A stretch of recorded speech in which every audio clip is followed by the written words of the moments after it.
The film opens far from the rolling Korean countryside it will eventually settle into. Instead, it drops the viewer into a sterile, blood-smeared corridor inside a secret government facility where something has gone catastrophically wrong. Brief flashes hint at decades of similar programs scattered across the world, children used as test subjects, treated as material rather than people. In the present, Dr. Bayek steps into the carnage with the calm of a woman inspecting spilled inventory. The bodies are small, some still twitch. She gives a quiet, surgical order to her men. Aim for the head. Make sure nothing walks out of this room twice.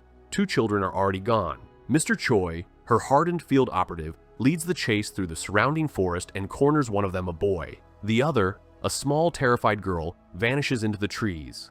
Dr. Bayek listens to the report and does the math any cold executive would do. The girl will collapse in the wilderness within hours. The cold will do the rest. She instructs Mr. Choi to log the girl as decommissioned. A clerical death for a child who isn't dead yet. But the math is wrong. In a quiet farming village miles away, an elderly farmer finds the unconscious child near his cattle pen, half frozen and barely breathing. He carries her home. The local doctor warns the couple that the girl may survive, but her memory likely will not. She could wake up with no name, no family, no past at all. The farmer's wife, who has long stopped hoping for a child of her own, looks at the small body in their bed and decides for both of them. They give her a name. They give her a home. They give her 10 quiet years. When the story rejoins her, the girl is now Ja-yoon, a bright, ordinary-looking high school student with a soft smile and an absolutely empty memory of anything that happened before her 10th birthday. She gets up before sunrise to feed cattle, walks dirt roads with a backpack,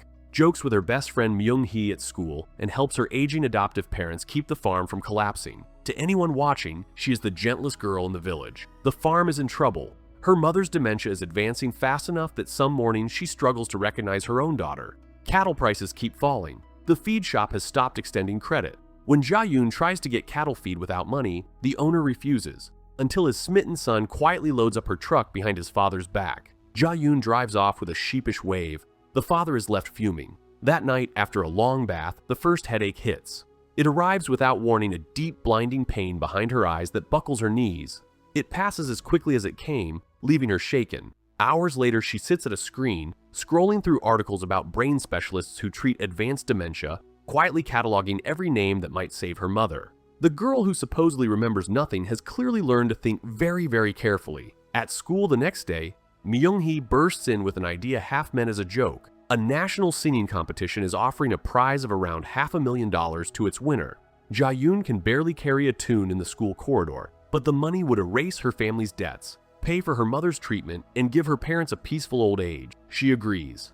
To everyone's surprise, including her own, Ja-yoon walks into the preliminary round and walks out with the highest score of the day. Her family is thrilled. Then a strange phone call rattles them a voice telling Ja-yoon she will be asked to perform her special talent on national television. Her parents grow uneasy, but Myung-hee insists this kind of mystery only means more attention, more votes, more chances at the prize. Before bed, Ja-yoon sits beside her frightened mother and quietly promises her she is not going anywhere. That night, Myung-hee stays over. The second headache comes, longer and crueler than the first. Outside, parked at a distance, Mr. Choi watches the farmhouse. The girl Dr. Bayek wrote off as a corpse in the snow has just put her face on every screen in the country, and Mr. Choi already understands what is coming. The next morning, the two friends take a train into Seoul for the quarterfinals. On the ride up, Myung-hee jokes about becoming her manager 50-50 when she's famous. The joke dies in their throats when a polite, well-dressed young man slides into the seat in front of them and starts speaking to Ja-yoon as if they have known each other their whole lives.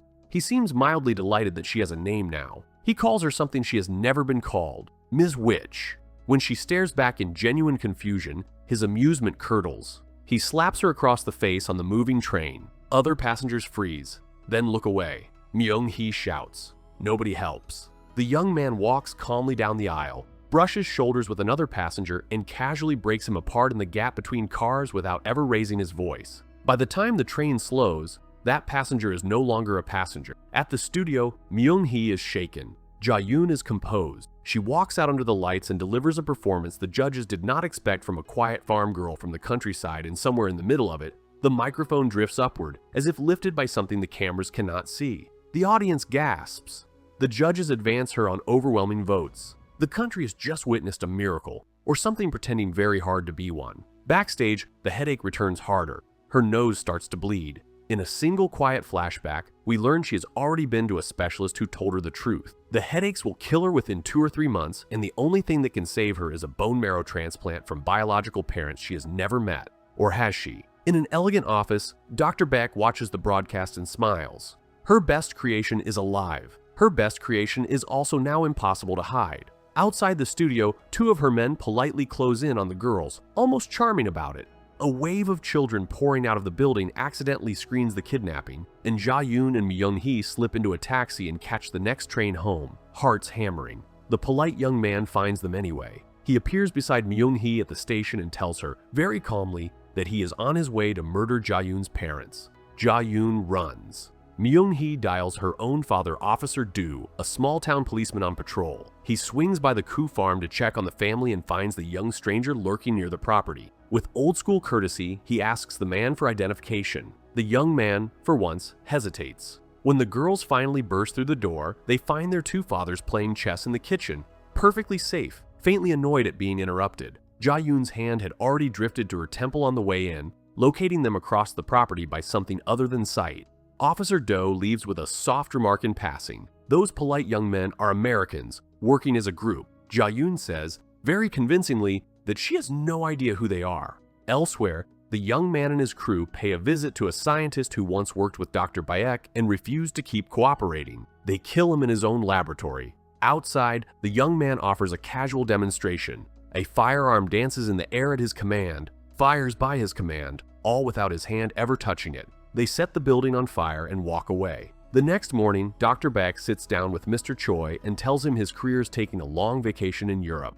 Ja-yoon belongs to her. Choi argues that the girl is a monster who must be put down. Dr. Baek refuses. The meeting ends politely and badly. Mr. Choi has his own dying body to think about. He quietly meets with a different scientist, one who can fix what is killing him, on one condition: bring back Ja-yoon's head. That evening, while the Koo family eats dinner, the mother no longer recognizes her own daughter at all. Ja-yoon hides her tears. Later, in the dead of night, the worst headache yet drives her out of bed. At the same moment, Dr. Baek's men slip into the house, level a weapon at her sleeping mother, and drag Myung-hee out of bed as a hostage. Ja-yoon comes downstairs to find herself surrounded. One of the men steps forward and tells her she once almost killed him, years ago, in a place she pretends not to remember. She keeps insisting she does not know any of them. She keeps begging. Then a fist meets her best friend's face and the mask finally slips. What happens next is the moment the film has been quietly promising for an hour and a half.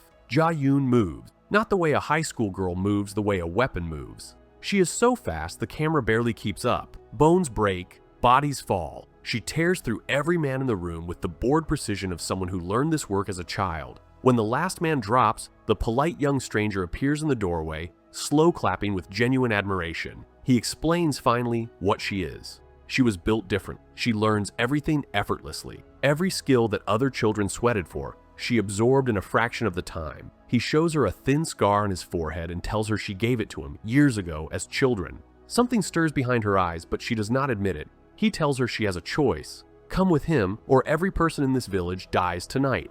Ja-yoon turns to Myung-hee, asks her to take care of her parents, and walks out the door. On the road, the audience gets the second layer of the truth. Ja-yoon did not happen to be found by the Koo family. She chose them. As a small, terrified, brilliant child, she chose the gentlest, lonely couple she could find, the 2 people on Earth who would never throw her back into the dark. Nothing about her life since has been an accident. She is brought to the same abandoned facility where her childhood ended in blood. Dr. Bayek is waiting. So is an interrogation chair. Dr. Bayek beams at her, almost motherly, almost proud her best creation has come home. She orders an assistant to inject Ja-yoon with a serum designed to restore her lost memories. A second injection follows, a stabilizer that will unlock her full strength for 1 month, after which she will need another, or the headaches will finish what they started. Then Dr. Bayek explains the rest. She is the world's leading mind in brain modification. Ja-yoon was the crown jewel of her experimental program, a generation of children who proved too brilliant, too gifted, too controllable by no one but themselves. The higher-ups got nervous. The order came down to decommission the entire batch. That was the massacre that opens the film. Ja-yoon was the one child Dr. Bayek's men could not kill. The serum hits Ja-yoon's bloodstream. Her face changes, and the entire movie pivots underneath the audience's feet. She has remembered everything from the beginning. The amnesia was a performance. The farm life was a long, patient cover. The talent show was beta flare fired into the sky to bring the only person on Earth who could refill her serum supply running straight to her. Every moment of innocence over the last 10 years has been a slow, exquisite con, run by a dying girl with a plan. She snaps her restraints. The man holding the syringe is dead before he hits the floor. Dr. Buck slams the room into lockdown and tries to flood it with nerve gas. But Ja-yoon is already in the ceiling. She drops back down with a weapon pointed at the woman who made her. She tells Dr. Bayek she has never forgotten a single second of the original massacre. She makes Dr. Bayek tell her exactly where the rest of the serum is stored, then puts a round through her leg to make sure she is not going anywhere. Across the facility, the polite young man finally realizes he has been played from the moment he sat down on that train. He sprints toward the interrogation wing. Before he gets there, Mr. Choi storms in with his own men, weapons drawn, ready to collect a head and a cure. The film delivers one last quiet reveal. The young man is the boy from the opening, the one Mr. Choi caught in the woods all those years ago. They have, in a sense, always been the same character on opposite ends of the same leash. The gunfight is brutal and short. A young female assassin in the young man's crew herself, another product of the program, wades into Choi's men with a pair of blades and clears half the room before the smoke settles. The young man squares off against Ja-yoon and demands a duel, swearing he is stronger than ever. He cannot lay a finger on her. She makes that point repeatedly and humiliatingly. Dr. Bayek crawls for an exit. Ja-yoon shoots her in the other leg without looking. Mr. Choi puts a bullet into Ja-yoon's body and finishes Dr. Bayek off himself, eliminating his only competition in one motion. He turns the weapon on the girl. She is, as always, on a different level entirely. She closes the distance and ends him without ceremony. The young female assassin lunges with her blade. Ja-yoon sees it coming the way she sees everything coming and ends her too. Only the young man is left. She asks him, almost gently, where the main research facility is. He refuses. She does not ask twice. Ja-yoon takes every vial of serum she can carry and burns the laboratory to the ground behind her. She drives straight to the hospital and hands the vials to her father. These will slow her mother's dementia, maybe even hold it for years. Her father, quietly devastated, confesses something he has been carrying for a decade. He once regretted taking her in. Her mother is the one who insisted, the one who promised that any child raised with enough love would grow into someone beautiful. He still believes she was right. Ja-yoon turns and walks out of the hospital. She passes Myung-hee in the corridor and lifts her hand in a small final wave. It is the most ordinary gesture in the film and somehow the saddest. 3 months later, in a quiet suburban home, a woman opens her door to find Ja-yoon already standing inside, smiling that same soft, deceptively gentle smile. The woman is Dr. Bayek's sister, and Dr. Bayek's sister is, apparently, the only person on Earth who can build a permanent version of the serum keeping Ja-yoon alive. Ja-yoon does not raise her voice. She does not have to. The witch, it turns out, was never the secret. The secret was that she always knew exactly what she was, and exactly how to use the people who thought they owned her.